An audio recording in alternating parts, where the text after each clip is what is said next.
42 and I'm from Brixton in London.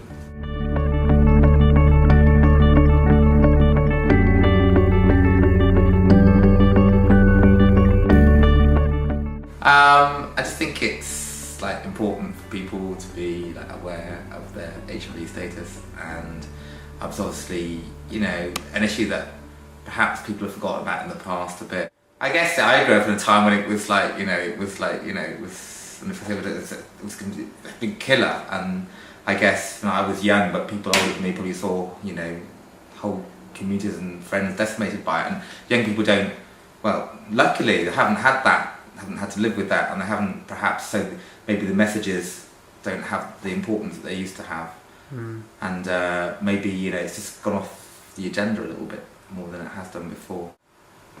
No, I don't think it should be scare tactics, because, and I don't think it will work as much anymore, because people don't die from the disease, you know, very seldom. I don't think that it's going to, you know, I mean, maybe you could look at people with chronic diseases and say what that means, you know, you're not going to die, but these are some of the issues you may face. Maybe that's one way of doing it, but I think it has to be much more of a kind of like looking at a positive lifestyle choice and a choice that you're taking with life, and just looking at, you know, what you're doing with yourself and with other people, and making that part of a kind of positive message. Because I think the negative message,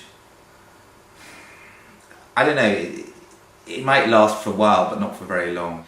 Education is really important, and making people aware of it, making people aware to check their status is really important. That's because I think often you're really infectious when you first get it, and I think, you know, that often the people don't know, and they might not know that they have it. And I've come across that with people before, you know, and if you were checking your status and things and being careful, that wouldn't happen as much. So teaching people not only to be careful, and maybe, you know, that, you know, you can get sexual pleasure without, you know, without barebacking. It's not the end, you know, the end of the world. What you want to do to your own, you know, if you want to take those risks yourself, that's your choice, I guess. But just think about everybody else that's going, you know, that's doing that, and, you know, it still is a big issue, and, you know, incidence rates if they're increasing. You know, if you're taking risks, then, and you don't know your status, then you could be passing that on to other people.